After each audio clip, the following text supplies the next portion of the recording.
Para los católicos, la figura de la Virgen María ocupa un lugar de relevante importancia. Y se puede pensar que la Biblia apoya y favorece este punto de vista. Pero si leemos los libros del Nuevo Testamento cuidadosamente, veremos que no todos le asignan un papel destacado ni trascendente. Pero hay una razón. Entre los primeros y los últimos libros que se escribieron, pasaron más de 60 años. Y en ese lapso fue evolucionando la imagen que se tenía de María. Cuando aparecieron las primeras obras del Nuevo Testamento, aún no se sabía bien quién era esta extraordinaria mujer, ni lo que representa para el plan de Dios. Solo se conocía su rol como la madre de nuestro Señor Jesucristo y poco más. Pero con el pasar de los años, se fue reflexionando y descubriendo las maravillas que Dios había hecho en ella, y entonces sí, los escritores posteriores no dudaron en alabarla y ensalzarla en sus obras. Es por esto que la ciencia de la fe te trae hoy, Descubriendo a María en la Biblia. Comenzamos.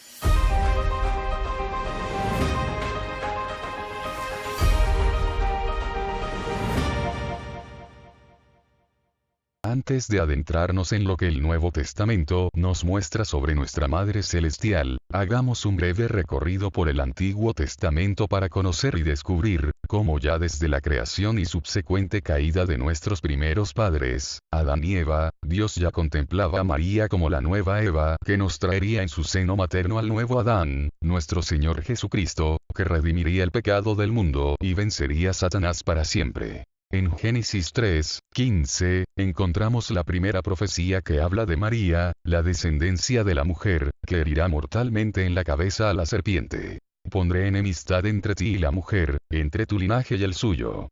Ella te aplastará la cabeza y tú le acecharás el talón. Cartas Paulinas. Los primeros textos que se redactaron del Nuevo Testamento fueron las cartas de San Pablo, aproximadamente entre 20 y 25 años después de la muerte y resurrección de Cristo, y en ellas hay 3 referencias sobre el nacimiento de Jesús, pero donde no se menciona a su madre tal cual. Filipenses 2:7, Jesús nació a semejanza de los hombres. Romanos 1:3, nació como hombre, de la familia de David.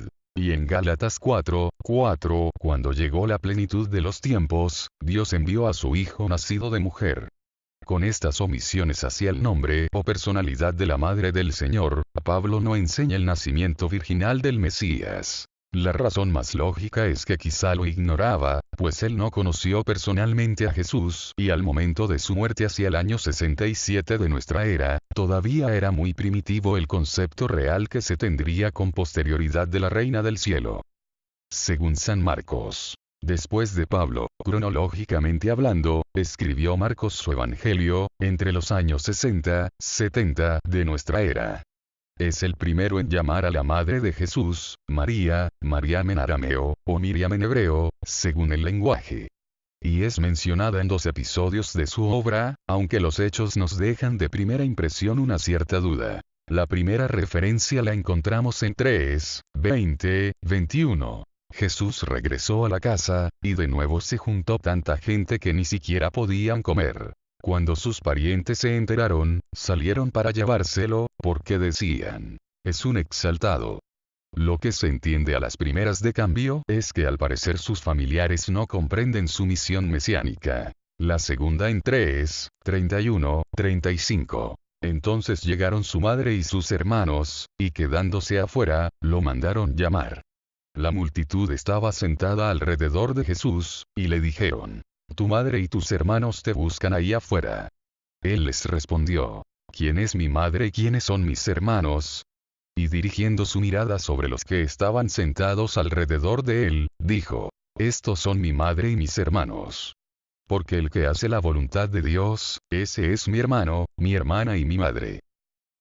Pero, ¿qué intenta explicarnos Marcos con estas aparentes actitudes incomprensivas de su familia hacia Jesús? El evangelista intenta hacer entender a la comunidad de habla griega del Imperio Romano, a la que mayoritariamente se cree, iba dirigido su evangelio, que no se necesitaba tener vínculos sanguíneos con Jesús, ni pertenecer a su misma raza o etnia, en este caso la judía, ya que por el simple hecho de escuchar y poner en práctica las palabras del Maestro, era más que suficiente para considerarse un hermano más de Jesús, sin importar vínculo, raza, lengua, etc. Y en cuanto a la Santísima Virgen, queda implícitamente de manifiesto, que ella al haber respondido al ángel al momento de la anunciación, «He aquí la esclava del Señor, hágase en mí según su palabra», fue la primera discípula y receptora del mensaje de salvación y redención de Jesús, ya que él mismo lo dijo: «Quien hace la voluntad de Dios ese es mi hermano, mi hermana y mi madre». Según San Mateo. Siguió el turno de escribir a Mateo, entre los años 80, 90, y con el paso del tiempo los cristianos fueron madurando en fe y conocimientos. Tanto así que el autor es el primero en mencionar la infancia de Jesús y su genealogía desde Abraham.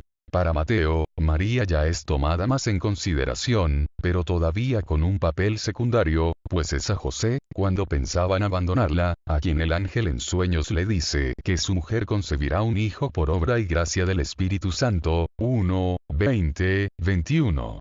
Mateo retoma los dos relatos incomprensibles de Marcos sobre Jesús y su familia, pero él los atenúa un poco, pasando del hecho de no creer en él al de ir a buscarlo porque ellos eran también verdaderos discípulos. Ya que el texto es prácticamente el mismo que en Marcos, solo que Mateo omitió la parte que dice que sus parientes creían que era un exaltado.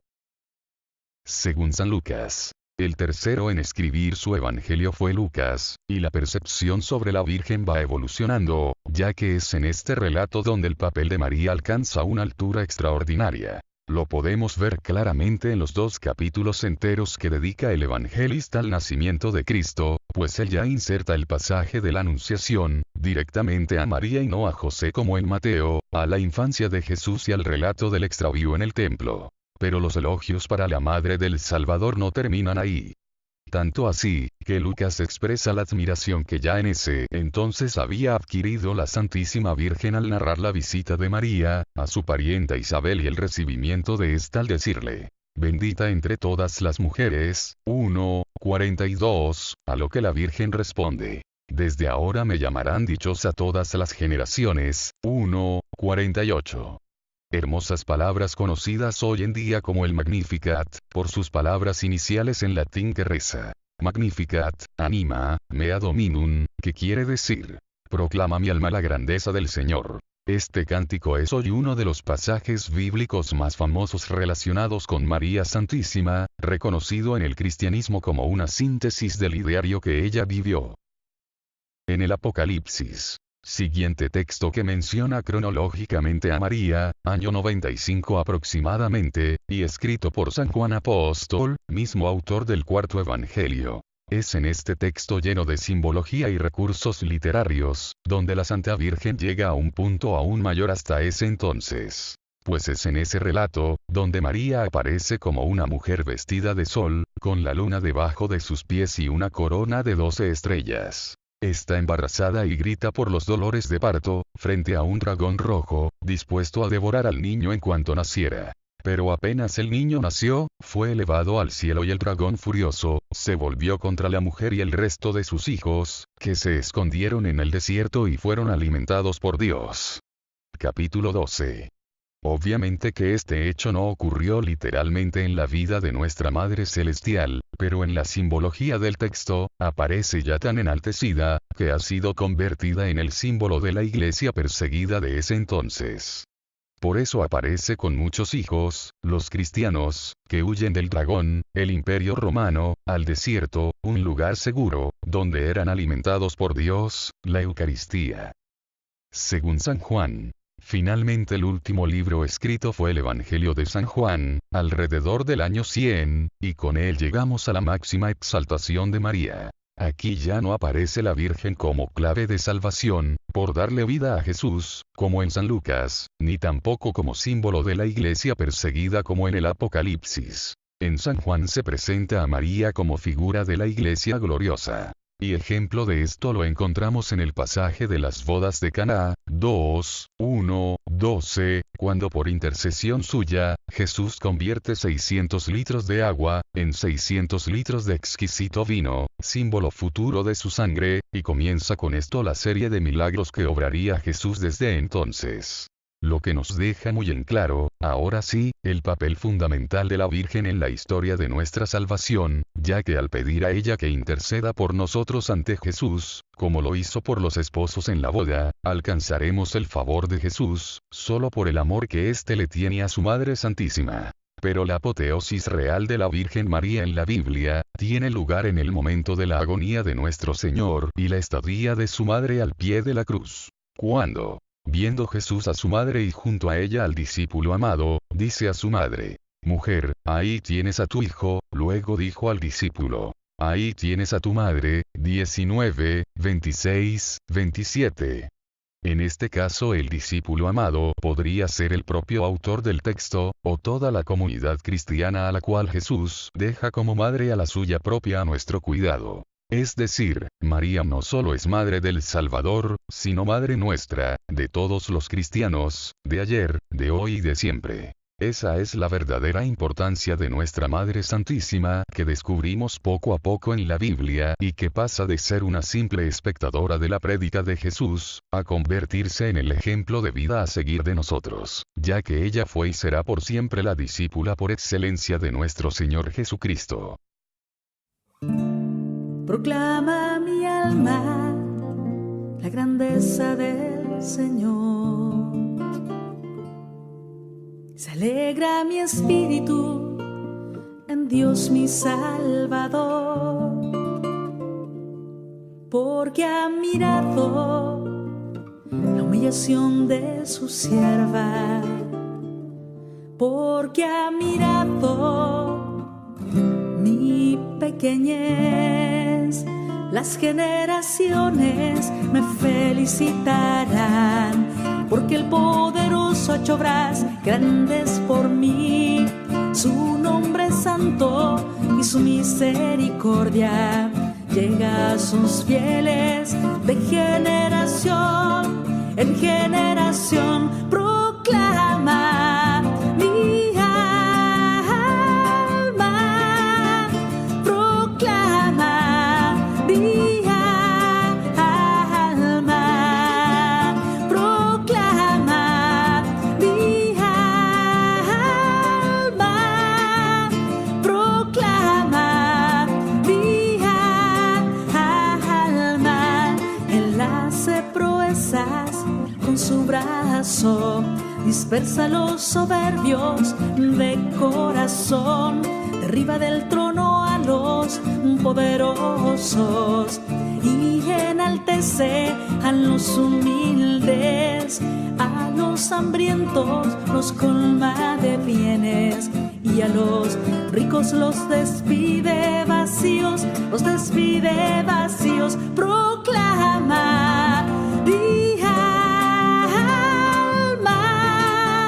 proclama mi alma, proclama mi alma, proclama mi alma.